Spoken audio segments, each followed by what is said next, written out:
성도 여러분, 예수님의 다시 오심 재림을 믿으시나요?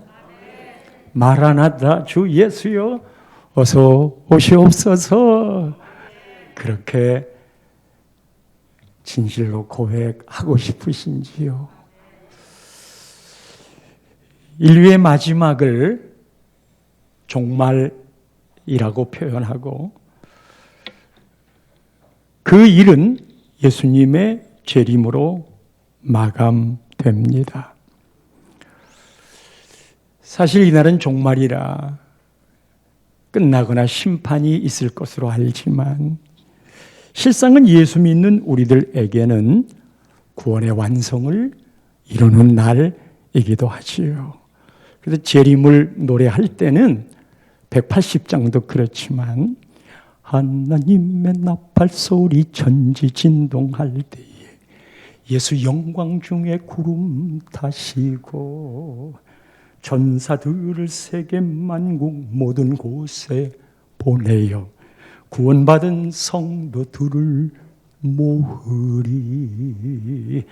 이게 왜 기쁨이냐면요, 나팔 불 때 나의 이름, 나팔 불 때 나의 이름, 나팔 불 때 그대의 이름도 부를 때에 잔치 참여하겠네. 이날이 잔치 날이래요. 이유는 내 이름이 불리기 때문이지요. 그런데 원치 않는 바, 이 종말 재림의 날이 가까워오면 큰 환난도 온다 합니다. 오늘 읽은 본문 21절 말씀에 이 환난의 성격을 이렇게 말해요. 이는 그때에 큰 환난이 있겠습니다. 앞에다가 큰 자를 붙였어요. 창세로부터 지금까지 이런 환난이 없었고 후에도 없으리라. 전무후무한 환난이 찾아올 것이다. 이 시기는 예수님 재림하시기 전 마지막 70일의 중에 마지막 한 일에 7년 환난 때이며 그 중에 뒷부분 3년 반 동안에는 대환난이 올 것이라 했습니다. 이때는 믿는 우리들에게는 하나님이 믿음의 무게를 저울로 달아보는 때인데 쭉정이는 날아가고 알곡은 남는 법인 바, 꼭 성도 여러분 환난의 때가 오더라도 알곡으로 남을 수 있기를 축원합니다. 이미 다니엘은 우리가 다니엘서 다 했잖아요. 그 환난의 때를 말했습니다. 예수님이 이 다니엘의 말을 인용했어요. 그게 오늘 본문 15절인데 그러므로 너희가 선지자 다니엘이 말한 바 멸망에 가증한 것이 거룩한 곳에 선 것을 보거든. 괄호를 쓴 것은 첨가한 건데 마태가 첨가한 거예요. 읽는 자는 깨달을진저. 예수님의 말씀을 기록하다가 이거 진짜 깨달아야 되는데 넓게 보면 이것도 하나님의 말씀의 범주가 되겠지요. 거룩한 곳이라 함은 성전입니다.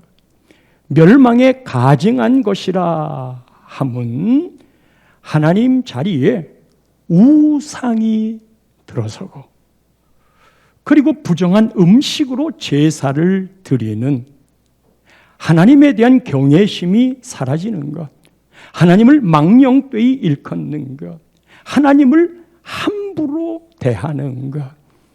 그래서 다니엘 9장 27절에도 말했던 바 제사와 예물이 금지가 되고 그리고 가증한 것이 날개를 의지하여 서게 될 것이라고 이미 이야기를 했어요. 성도 여러분, 하나님 자리에 가증한 것을 올려놓는 현장, 이런 때가 오면 대환난의 때인 줄 알아라. 이것을 오늘 우리식으로 이야기하면 예수님이 성전에 나가신 거 이미 말씀했잖아요. 종마른 성전이 무너지는 것부터 예시된다고. 참 생명이신 성전이신 예수님이 성전에서 나오면 성전은 겉 껍데기만 남아있는 거예요. 우리가 드리는 이 예배에 하나님의 임재를 바라보지 못한다면 이것도 인간의 집단일 뿐. 예수님이 빠진 예배가 어찌 예배가 될 수 있으며, 그래서 마지막 환난의 때에 등장하는 건 예배의 무너짐입니다.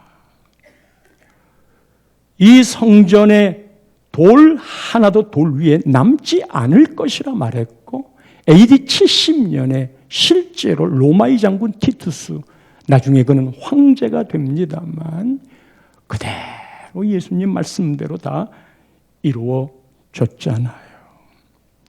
예배란 하나님 되심을 나타내는 가장 소중한 일이며, 오늘 이 예배 자리를 우리가 거룩하게 지키는 것이 종말을 향한 우리의 마음들, 우리를 하나님 앞에 지키는 일이 아닐 수 없으니, 성도 여러분, 우리가 우리 스스로 그때를 대비하는 건 예배의 거룩함을 견주어 생각해 보십시다.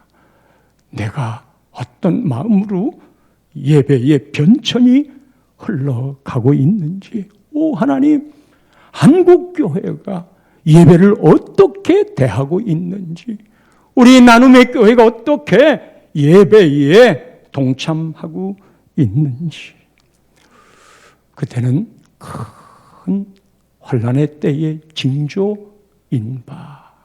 사실 우리에게는 그 일이 안 왔으면 좋겠지만 온답니다. 그러면 문제는 그런 일이 오지 않게 해주세요가 아니고, 그런 일이 왔을 때 우리는 어떻게 환난을 겪으며 준비하고 살아야 할 건가요? 하는 행동 지침이 문제입니다. 이 행동 지침을 오늘 예수님이 여러 케이스를 들면서 이야기했어요. 큰 환난이 일어날 때 16절 말씀입니다. 그때에 유대에 있는 자들은 산으로 도망할지어다. 원래 성전이 있는 데가 예루살렘이잖아요. 이 예루살렘 주변이 유대 나라이잖아요. 이때 성전이 무너지고 예배를 못 드리고 가증한 것이, 이 멸망할 것들이 하나님의 거룩한 곳에 서는 그때에 유대에 있는 자들은 산으로 도망할지어다. 이 산은 성경에 늘 하나님의 임재와 더불어 왔어요. 그러니까 이럴 때는 하나님께 피하라는 영적 의미도 있지만, 실제로 환난이 있고 성전이 무너지고 예배가 무너지는 그 현장에 환난이 있으니까 그 자리를 피하도록 하는 겁니다. 그 자리에 머물러 있지 말고 산으로 도망하라. 마카비 혁명 때 그런 일이 있었어요. 이 안티오쿠스 에피파네스가 성전을 이렇게 괴멸할 때 사람들은 산으로 피하여 거기에서 힘들을 형성했었지요. 17절 말씀입니다. 지붕 위에 있는 자 집안에 있는 물건을 가지러 내려가지 말며. 17절이에요. 지붕에 있는 자라고 하는 건 유대의 양식, 건축 양식은 우리처럼 기와집 같은 형태가 아니에요. 슬라브 형태예요. 그래서 저녁 같은 데는 거기에 같이 모여서 가족들이 이야기하기도 하고, 베드로는 고넬료를 만날 때 그 지붕에서 기도하고 있을 때 천사가 찾아왔지요. 지붕에 있다가 아주 급한 환난이 있을 때 집 안으로 내려가는 이유가 뭐겠어요? 중요한 물건들, 귀중품들을 챙겨서 나가려고. 그런데 그것도 가지로 내려가지 말래요. 롯의 처, 소돔과 고모라 성이 유황불에 멸망할 때 당부했지요. 급하게 속히 소활로 피해라. 뒤돌아보지 말아라. 롯의 아내 입장에서 생각해 보세요. 지금 막 불타고 있어요. 거기에 내가 마련한 집, 내가 소중하게 모았던 장신구들, 우리식으로 말하면 내 일생이 담겨있는 일기책도 있을 수 있고 아니면 사진첩도 있을 수 있을 거예요. 소중하게 생각하고 평생 모아놨던 그것을 하나도 가져가지 못하고 지금 다 불타고 있네. 그래서 올라가다가 돌아섰더니 소금 기둥이 되었더라. 여러분, 환난의 때에 내가 소중하다고 생각하는 그것이 어떤 게 있을까요? 그것을 가지러 가다가 죽는 거예요.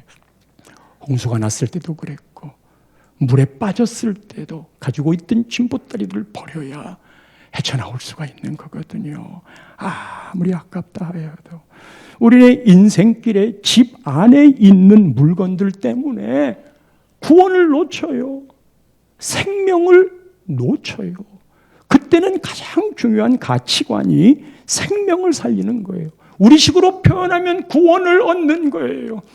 나눔의 교회가 존재하는 이유가 있는데 여러분이 이곳에서 별별 것들을 다 이루었다 하더라도 그 마지막에 영원히 구원을 받지 못한다면, 여러분들이 영원히 이 땅의 모든 것을 누렸어도 우리가 믿고 있는 천국이 아닌 지옥에 간다면, 나눔의 교회에서의 삶이 무엇이며 나눔의 교회가 이곳에 여러분들을 함께 울타리로 모아 믿음 생활하고 있는 이 성도의 울타리는 무슨 의미가 있는 것일까?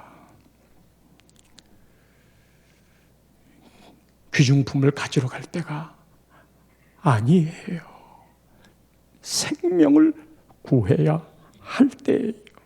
우리에게는 영혼의 구원을 이루어야 될 때예요.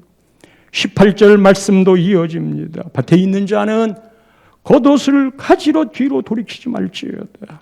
밭에서 일을 하잖아요. 더우니까 겉옷을 벗어서 놨는데 어머나, 이 환난이 내려올 때는 겉옷을 가지러 갈 시간도 나지 않는, 뒤로 돌이키지 말지어다. 나는 반드시 필요해라고 생각할지 모르지만 그것 때문에 기회를 놓칠 수 있으니 그것보다 더 중요한 건 네 생명이다. 그것보다 더 중요한 건 너의 구원이다. 뒤로 돌이키지 말지어다. 예수님이 천국의 비유를 마태복음 13장에 하시면서 천국이 뭔 줄 알고? 천국은 마치 밭에 감추인 보배 같다. 밭에 보배가 감추인 걸 알았어요. 발견한 후에 너무 기뻐하는 거예요. 우리의 천국 복음을 발견하고 너무 기뻐하는 거예요. 그 슬픈 일이 아니에요. 그리고는 돌아가서 자기의 소유를 다 팔아 그 밭을 사요. 비싼 값 주고 샀겠지요. 사람들이 바보라고 하겠지요.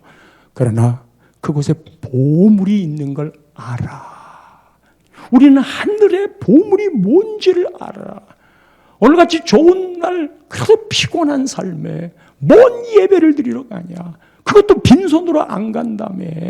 먹고 살기도 힘든 판에 뭐 그렇게 갖다 바치느냐. 우리는 그 밭에 보물이 있는 것을 알기에 내 시간도 팔았어요. 내 재물도 팔았어요. 그리고 그 보배 하나를 간직하는 것이지요. 할렐루야.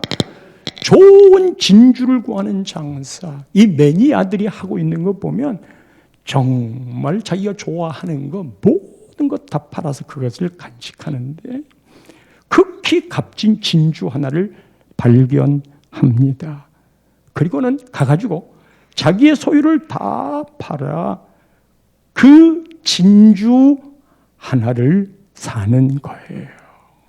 성도 여러분, 지금 16절, 17절, 18절에 말하고자 하는 예수님의 이 말씀은 환난과 재난이 올 때는 긴박한 거다. 그것을 피해야 된다. 근데 그것을 피하지 못하고 당신이 죽는 이유는 그대가 좋다고 생각하는 그것을 놓치지 않으려고 하다가 생명도 놓치고 결국은 구원도 놓친다. 이건 가치관의 문제다. 사랑하는 성도 여러분, 여러분들이 믿음 생활을 하면서 예수 믿는 그 일이 나에게 어떤 의미를 부여하는 겁니까? 오늘도 이렇게 세상은 시간을 내서 하나님 앞에 나와 예배하는 이 현장을 시간 낭비라고 생각할지 모르지만 영혼이 있는 우리로서는 이 영혼의 안정감과 만족감과 평강함을 주는 이 일이 얼마나 소중한 일인지 믿으십니까? 그 일에 가치를 부여하는 사람이에요. 그래서 믿음은 세상 가치를 버리고 하나님 나라의 가치를 쟁취하고 이것 때문에 기뻐하며 살아가는 자들인 거예요. 근데 우리가 늘 여기서 있으면서 하나님, 내가 하나님을 믿으니까 세상이 원하는 그 가치를 꼭 이루게 해주세요. 이루게 해주세요. 그걸 이루면 기뻐하고 그거를 놓치면 슬퍼하는 우리의 기쁨이 세상이 원하는 가치관의 기준에 맞춰서 그들이 부러워하는 것을 내가 얻기를 원하는데 신앙이란 근본적으로 가치의 문제예요. 하나님 나라의 가치인가? 이 세상의 가치인 것인가? 그거를 끝없이 맑게 씻어내는 일이에요. 애굽에서 살았던 이스라엘 백성들은 바로가 왕이 되어 바로의 뜻을 따랐지만 광야로 가면서는 그 주인이 바뀌었잖아요. 왕이 바뀌었잖아요. 하나님 우리 아버지가 왕이 되어 하나님의 뜻을 따라가겠습니다. 그 하나님이 40년 동안 백성들을 지켜주었지. 여러분에게 생명의 소중함, 구원의 소중함이 어느 자리에 머물러 있습니까? 멸망으로 가는 그 길에 내가 놓치지 않으려고 했던 그 욕심들 때문에 속아요, 빠져가요. 생명이 더 중요한데, 구원이 더 중요한데 마지막 기회가 없어요. 그 자리를 피해야만 구원의 자리로 들어갈 수 있어. 이렇게 아주 환난의 다급성 때문에 그걸 놓치지 않기 위해서는 다른 것들을 포기해야 하는데, 근데 이렇게 피할 때 환난의 때 참 곤고한 일을 겪을 일들이 있어요. 19절 말씀입니다. 그날에는 아이벤 자들과 젖먹이는 자들에게 화가 있으리로다. 저는 처음에 성경을 읽으면서 이게 뭐야? 뭐 이런 말이 있어? 뭐 여자들은 예수 믿지 말라는 거야? 아이도 낳지는 말라는 거야? 어린 아이들 젖먹이지 말라는 거야? 왜 여기에 화가 있다고 그래? 성도 여러분, 예수님이 이게 예수님의 말이에요. 화의 개념이 진짜 나쁜 쪽으로는 서기관 바리새인들에게 화 있을진저 계속 그 화를 말했어요. 화 있을진저의 이유는 외식하는 자들아, 회칠한 무덤들아, 겉으로 아닌 척하면서 속으로는 엉뚱한 마음을 먹고 있는 외식하는 신앙, 그 안에는 예수의 생명이 빠져있는 그들에게 화가 있으리라 그랬는데 여기에 그런 거예요? 말합시다. 아이벤 임신이 얼마나 큰 축복이에요. 생육하고 번성해라. 여기는 희생도 따라야 되는 거잖아요. 그래서 고귀한 것이거든요. 젖먹이는 자들에게 화가 있다. 어린아이 보십시오. 젖 안 먹이면 어떻게 키워요? 젖내음이 나는 가정 행복한 거예요. 동네마다 젖 냄새가 안 나가지고 애기 울음소리가 들리면 온 동네가 그 애기 하나를 키우는 거예요. 젖 먹이고 양육하는 이 일이 어머니로서 얼마나 소중하고 귀한 일이에요. 근데 화가 있겠다. 그렇게 말한 걸 바리새인들에게 말한 화로 받아들이면 안 되는 거예요. 여기서 말하는 예수님의 화는 저주가 아니라 탄식이에요. 동정하는 안타까운 마음, 슬프도다. 이렇게 환난의 때에 찾아올 임신한 자와 아이가 있는 자들의 곤고함, 딱한 처지, 그거를 말하는 거예요. 혼란이 오면 피해야 되잖아요. 근데 몸이 무겁잖아요. 아이까지 딸렸잖아요. 하나님이 그것을 왜 돌보지 않겠어요? 그러나 막상 그 일을 당하는 현장에서는 이것이 어려움을 겪게 만드는 요소가 될 수도 있으니 안타깝다. 그 곤고함을 생각하니 안타깝다. 안타깝다고 하는 것은 이 일이 일어날 거다.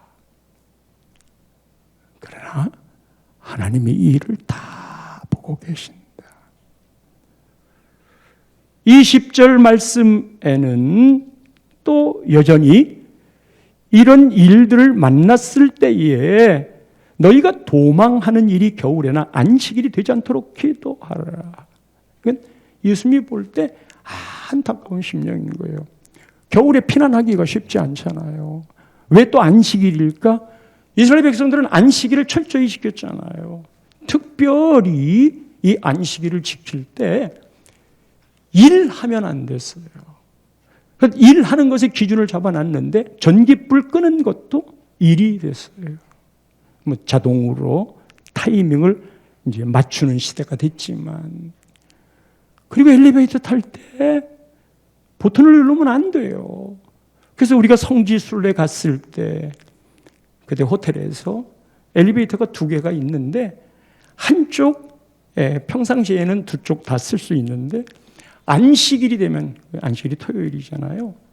한쪽은 아예 누르지 못하게 돼 있어요. 그렇다고 작동을 안 하는 게 아니라 이게 자동으로 올라갔다가 내려오는 거예요.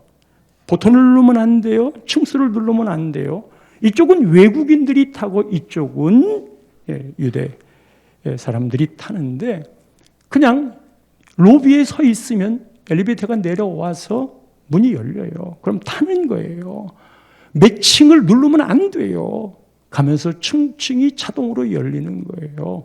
이렇게 일하는 것의 규정을 아주 까다롭게 했으면 안식일을 제대로 지키자는 마음이지만 나중에 그것이 인간 본연의 공로 의식으로 바뀌는 데 문제가 될 수 있으니까 우리는 소홀하게 생각할지도 모르지만 원래 의도는 철저하게 안식일을 지키자는 의도잖아요. 길을 갈 때도요, 키로수가 정해져 있어요. 예수님을 쫓아가다가 더 이상 쫓아가지 못한 건 그 키로수를 넘어서서 갔기 때문에 안 간 거예요. 그때 키로수를 안식일 날 죄가 되는 걸음이 있고 죄가 안 되는 걸음이 있는데 그거를 약 1.2km에서 한 1.8km 정도, 2km만 걸으면 죄가 되는 거예요. 피난을 가야 되는데 안식일 날 어떻게 멀리 도망가겠어요. 그러니까 겨울이나 안식일이 되지 않도록 기도하라라고 말하고 있는 거죠. 이것은 혼란이 반드시 온다. 이렇게 찾아올 때 어려움을 겪지 않도록 기도한다. 우리 같이 기도하자. 얼마나 우리를 감싸고 보살피며 보호하시려고 하는 예수님의 마음이 담겨 있는지. 사랑하는 성도 여러분, 우리가 예수를 믿지만 이렇게 환난의 때를 인정하지 않으면, 그때를 준비하지 않으면 지금 살아가는 우리들의 삶에 끝없이 내 욕심을 채우는 걸 꽉 틀어잡고 삽니다. 과거도 놓치지 않으려고 꽉 붙잡다가 뒤로 돌아보고 내가 이룬 게 어떤 건데. 그래서 우리가 신앙생활하면서 자꾸 왕년의 이야기를, 나이 든 사람이 표현하는 라떼식의 이야기들, 나 때에는 내가 왕년에 이런 일들을. 사실 우리가 중직 선거를 할 때도 전에 뭐뭐를 했다 하는 것을 쓰는데 그것도 기간을 정할 예정이에요.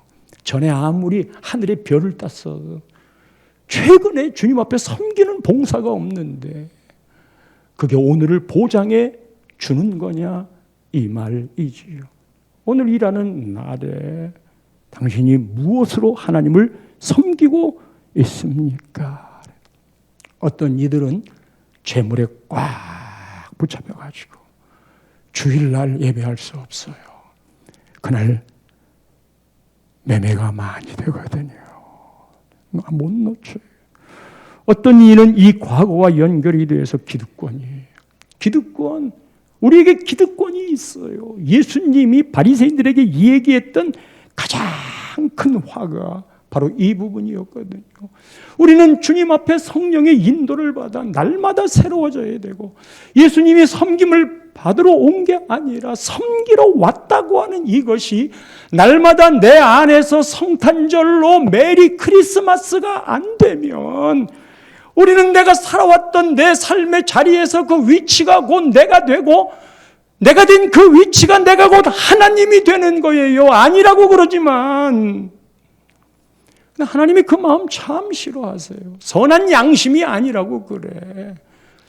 세상에서 있던 그 자리에서 나의 기득권을 인정받으려고 하는 것처럼 종교라는 이름으로 장소만 바뀌었지 똑같아요.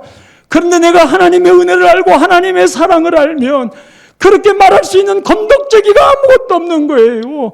오늘을 살아가는 이 한 날도 하나님의 은혜가 아니면 살아갈 수 없거든. 그래서 오늘도 호흡마저도 주의 것이니 은혜 찬송을 2곡이나 뽑아서 같이 찬양을 한 거거든요. 이 은혜의 마음이 없으면 자꾸 옛날로 돌아가서 그거 하나 붙잡고 살라고. 이런 사람의 특징이 뭐냐 하면 뭐든지 다 서운한 거야. 다 서운해. 왜 서운하냐? 나를 안 알아준다는 것 때문에 서운한 거야. 그러면 당신은 하나님을 알아주고 있는 거요? 당신을 그렇게 사랑하고 은혜를 베풀어주는 하나님을 당신은 알아주는 거요? 내가 하나님을 안 알아주고 있는데 세상이 나를 안 알아준다고 이렇게 자꾸만 서운한 감정을 끝없이 알아주든 알아주지 않든 꾸준하게 내 갈 길을 하나님의 은혜 가운데서 가면 되는 것일지. 여러분, 아이 뵌 자와 젖 먹이는 자에게 어려움이 있다고 그랬잖아요. 나쁜 의미가 아닌 거예요. 사실 자식 문제 때문에 우리의 생명도 자식 문제가 환난이에요. 입시 시험 치르려 치면 그게 환난이에요. 아침에 학교 간다고 나갔다가 교통사고 만나거나 유괴가 되면 어떡할까? 이것도 다 환난이에요. 애가 과목이 좀 성적이 뒤떨어진 것도 이것도 환난이에요. 이런 환난 때의 자식의 문제 때문에 내 영혼의 구원도 잃어버려요. 정신 차리셔야 돼요. 자식을 함부로 키우라든지 책임지지 말라는 말이 아니잖아요.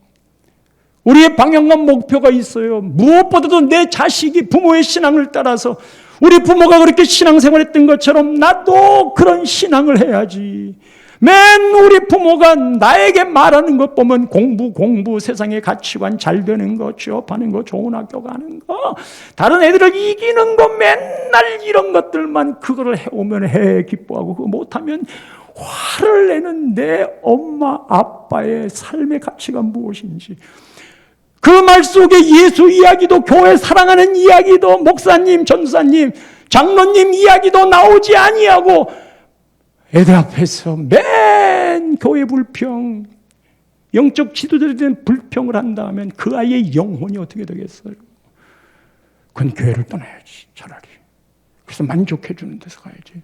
왜? 내 자식 때문에. 그래도 이런 고난 저런 고난 있어도 변함없이 하나님을 의지하고 얘들아 감사하자. 너희들이 아무리 공부를 잘해도 하나님의 은혜가 머물지 않으면 아무것도 아니라는 거 에베에미는 지금까지 살면서 안다. 우리 엄마 아빠도 공부 잘한 거 아니야. 그런데 이렇게 니들 낳고 사는 건 하나님의 은혜 때문에 그렇게 사는 거거든. 자식들 때문에 이 생명을 놓치기도 해요. 왜냐하면 그 자식이 우선순위의 삶의 앞부분에 있기 때문에.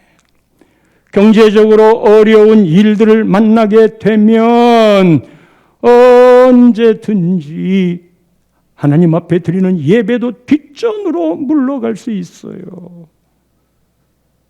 오늘이에요, 오늘. 그래서 오늘 뭐 하는데 하나님 앞에 해야 할 일이 뭔데?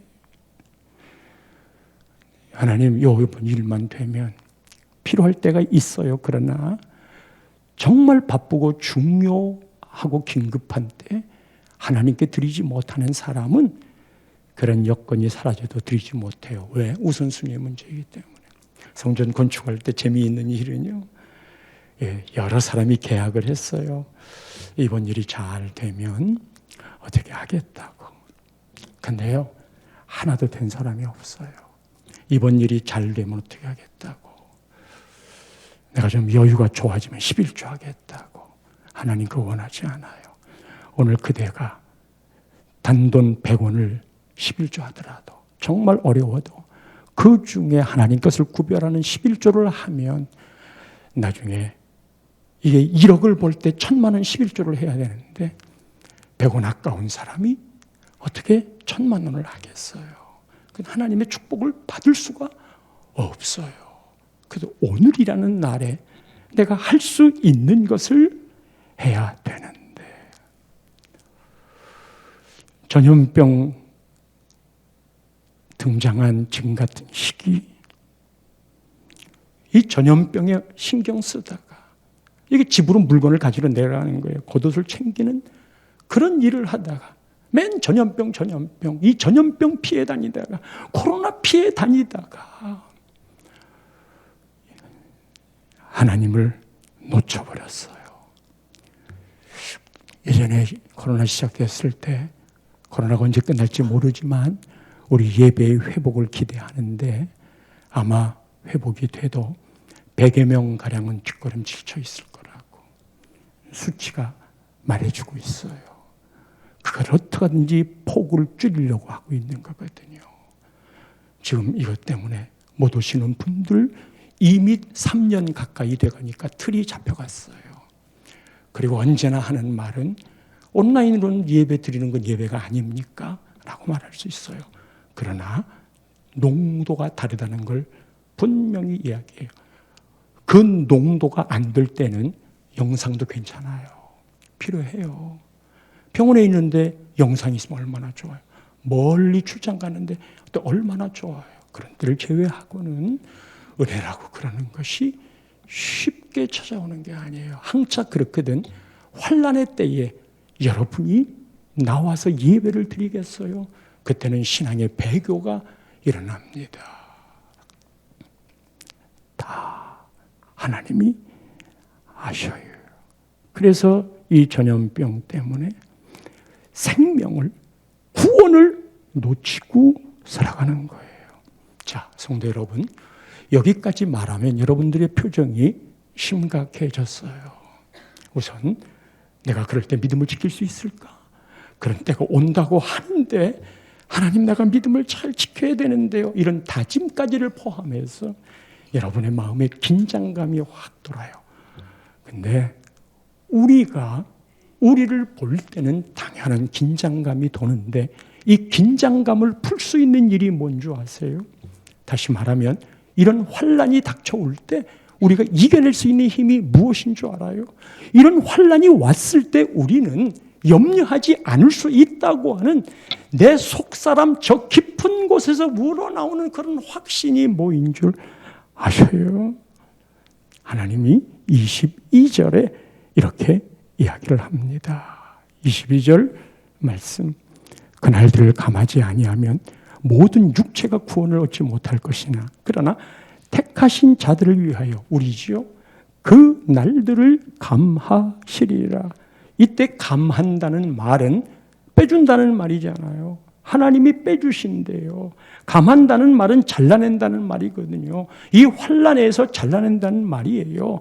그러면 우리에게 환난이 닥치지 않느냐? 아니에요. 환난은 똑같이 닥쳐요. 근데 하나님이 택하신 자들을 위하여 그 날들을 감해 주신다. 이 감해주는 게 없는 그 날들을 감하지 아니하면, 안 믿는 사람들을, 하나님의 택함을 얻지 못한 사람들, 그 날들을 감하지 아니하면 모든 육체가 구원을 얻지 못할 것이나 구원을 못 받아요. 하나님이 감해주지 아니하면. 이 감한다는 말이 단순히 기간을 단축한다는 의미도 있지만, 이렇게 빼주겠다고 하는 말은 그 환난 속에 우리를 보호해 주시겠다는 말입니다. 우리를 감싸 주시겠노라. 이것이 예수 믿는 근거요. 우리의 삶의 마지막 날에 환난만 있겠어요? 지금까지 살아오면서 수없이 환난을 겪었어요. 여러분, 나눔의 교회 역사 금년으로 31주년 다가오는데 초창기부터 시작해서 31주년 오는 동안에 다 하나님의 은혜로 왔지요. 그러나 그 순간순간 무너질 만한 일들은 왜 없는 줄 아세요? 그럴 때마다 하나님을 바라보는, 하나님이 우리 교회를 이렇게 사랑하시는데, 그리고 그런 것에 대한 공격이 왜 없겠어요? 목사이기 때문에 당하는 공격이 왜 없겠어요? 다 마지막에는 목사 공격해요. 그래도 우리 교회가 그런 게 많다는 말이 아니에요. 그런 거는요, 한두 건만 있어도 무너져요. 중요한 사람이 그렇게 한다면 무너져요. 그 세월 동안에 또 한 번 여호와가 나의 목자신데 내게 부족함이 무엇이리. 우리 성도님들의 기도가 하나님 우리 담임 목사님 건강과 영성을 위해 기도합니다. 그래요. 담임 목사 건강 무너지면 교회가 무너져요. 그래서 그 기도의 절실함을 알고 그 기도 때문에 여기까지 그 은혜로 온 것인가. 여호와가 나의 목자시니 내게 부족함이 없으리로다. 내가 사망의 음침한 골짜기로 다닐지라도 해를 두려워하지 않을 것은 그 이유가 있으니 주께서 나와 함께 하심이라. 왜 주의 지팡이와 막대기가 나를 아니 하시나이다. 그렇게 살아왔어요. 죽을 고비를 넘기고 가난에 무너질 고비를 넘기고 실패하여 좌절할 때에도 그때마다 일으켜 세우시고 힘을 주셨던 하나님. 그래서 이쯤 되면요, 고난아 오거라. 고난아, 자처하는 건 아니지만 그런 게 무섭지 않은 때가 된 거예요. 마지막 환난 때에 내가 해야 할 일은 그때 알고 긴 것을 증거하는, 쭉쟁이처럼 살지 않도록. 바람만 불면 날아가요. 쭉쟁이처럼 살지 않는 이거는 지금 훈련을 받아야 돼요. 이 조그만한 시험만 와도 뭐 교회 나갔느니 못 나갔느니, 하나님이 있느니 없느니, 전화가 바뀌어도 동서남북이 바뀌어도 물이 위에서 아래로 흘러내린다는 자연 사실을 부인해도 하나님이 나를 사랑한다는 건 부인할 수 없으며, 눈에 보이지 않고 현미경과 망원경으로 바라보지 못한다 할지라도 하나님이 내 삶에 살아계심을 어떤 상황에서도 감사하며 확신하며, 하나님이 설령 내 눈을 앗아가고 내 팔다리 하나 둘을 떼어간다 할지라도 그때 하나님, 제가 마지막에 어떤 상황에서도 하나님은 옳으십니다. 하나님이 하시는 모든 일은 옳습니다. 그거를 끝없이 저는 준비하는 거예요. 그리고 실제로 그렇게 되지도 않으면서 저는 하나님의 은혜를 오늘도 누리면서 살아가고 있는 것이지요. 택한 자들에게 하나님이 감하십니다. 환난이 와도 택한 자들은 하나님이 보호하십니다. 믿으시면 크게 아멘.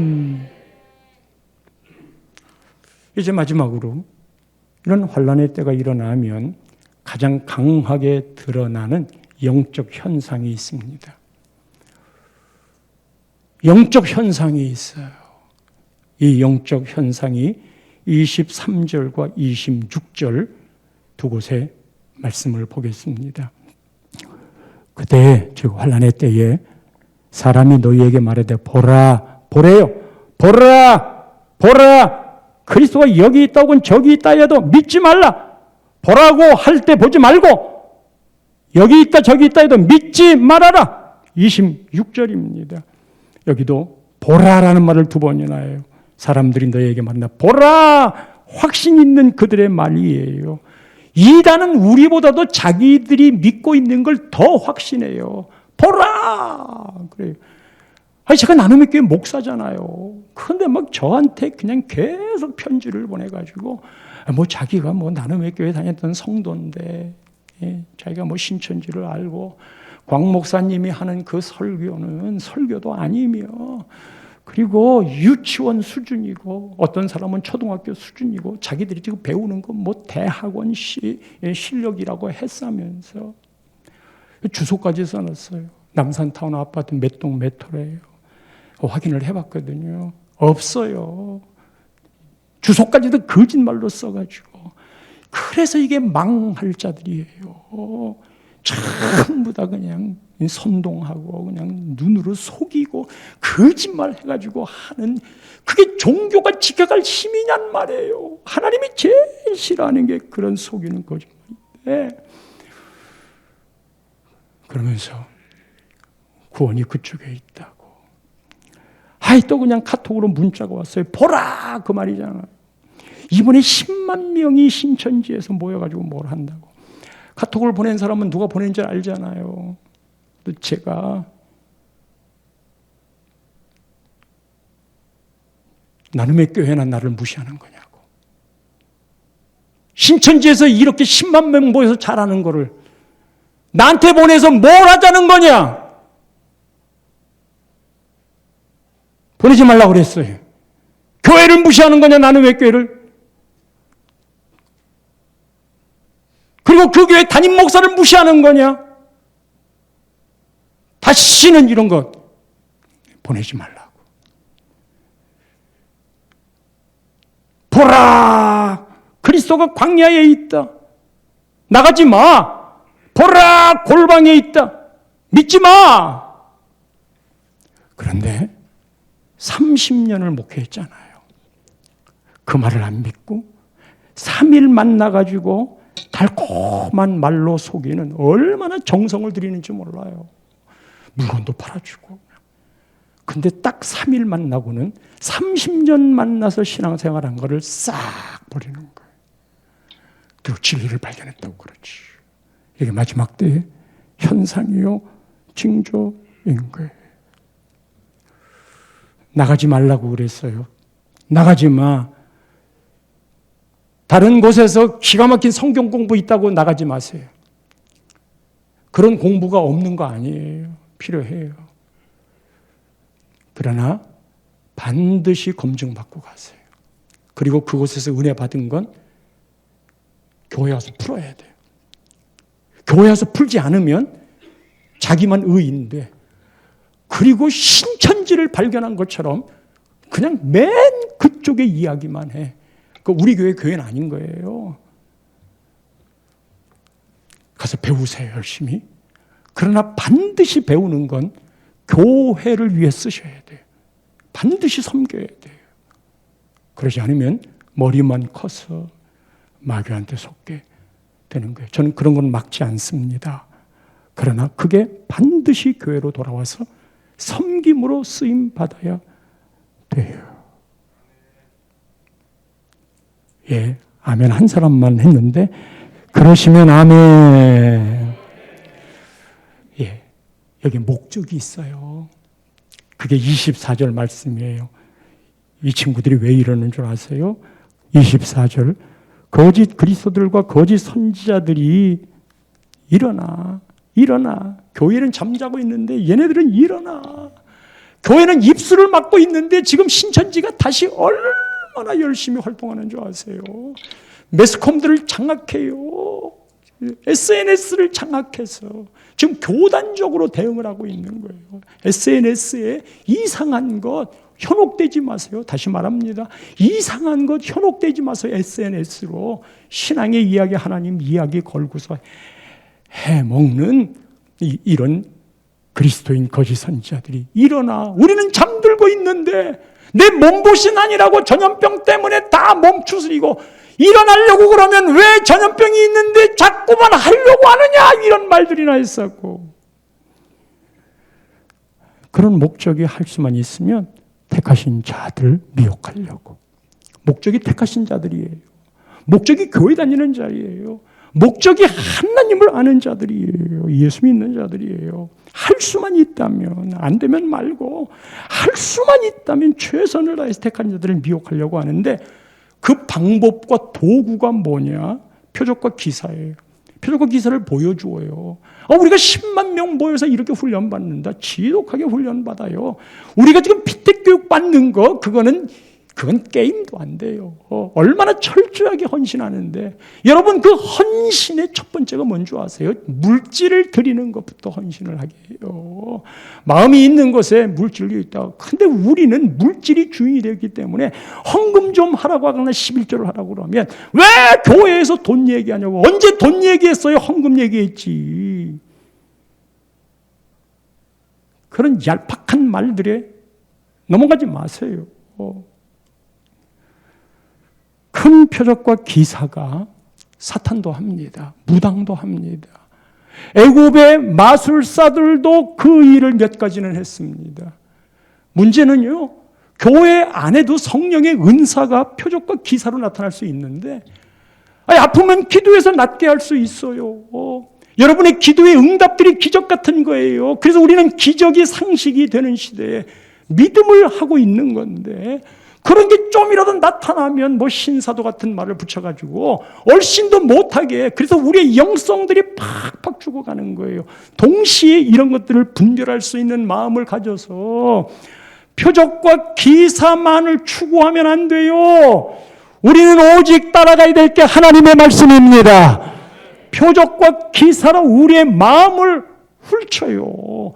그럼에도 표적과 기사가 나눔의 교회도 있어야 됩니다. 이 두 가지의 균형 감각을 잃지 않는 것이 온전한 믿음을 갈 수 있는 방향성인 것인데 지금은 미혹의 시대예요. 우리 나눔의 교회를 섬기면서 하나님, 우리 교회 등록되어 있는 분들은 모두 천국에 입성하게 해주세요. 사실 이 땅에 살면서 여러 자질구레한 많은 일들, 하나님 앞에 의미 있는 수많은 일들이 우리 가운데 있지만 그 마지막을 아는 게 뭐냐면 천국 가느냐 이거예요. 우리 교인들 중에 지옥을 가면 제일 하나님 앞에 나는 책망받을 거리라고 생각하며 사는데 얘기해도 안 받아들이면 그건 자기 몫으로 남지만 그 이야기를 안 하는 거는 저한테 돌아오는 하나님의 책망거리가 되니까 하나님, 제가 나눔의 교회를 개척해서 31년 여기까지 오는 동안에 하나님, 우리 나눔의 교회 울타리에 있는 교인들은 한 사람도 지옥 가지 않게 해주세요.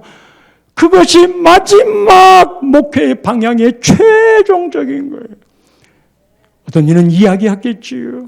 그런 게 뭐 그렇게 중요한 거냐. 그래요. 그렇게 말하든 말든 하나님 앞에서 그렇게 우리 예배당에서 뛰어노는 모든 다음 세대 아이들이 이 험악한 믿음의 도전의 시대, 미혹의 시대의 신앙을 잃지 말고 그것을 붙잡아자기 위해서 기도의 훈련도 하게 해주시고 말씀의 훈련도 하게 해주시고 선교의 훈련도 하게 해주셔서 당차게 우리 아이들이 어린아이들로부터 영성을 배우게 하소서. 그래서 그런데 훈련하는 데가 있으면 자꾸 보내세요. 제대로 훈련하는 데가 있으면 우리가 못하면 그런 거 하는 데라도 보내가지고 우리 아이들의 신앙을 아이고 목사님 그러다가 목사 되거나 선교사 되면 어떡해요. 하나님 뜻이지 뭐. 그보다 더 귀하고 아름다운 일이 뭐가 있어요. 우리는 이미와 아직의 사이에 오늘도 있습니다. 우리는 구원을 이룬 사람이지만 마귀는 끝없이 완성을 이룰 때까지 우리를 뒤흔들어 놓습니다. 사랑하는 성도 여러분, 마지막까지 그 완성의 자리에 환난의 때가 오더라도 넉넉히 이겨 주님을 맞이하는 종이 있기를 주의 이름으로 축원합니다. 아멘.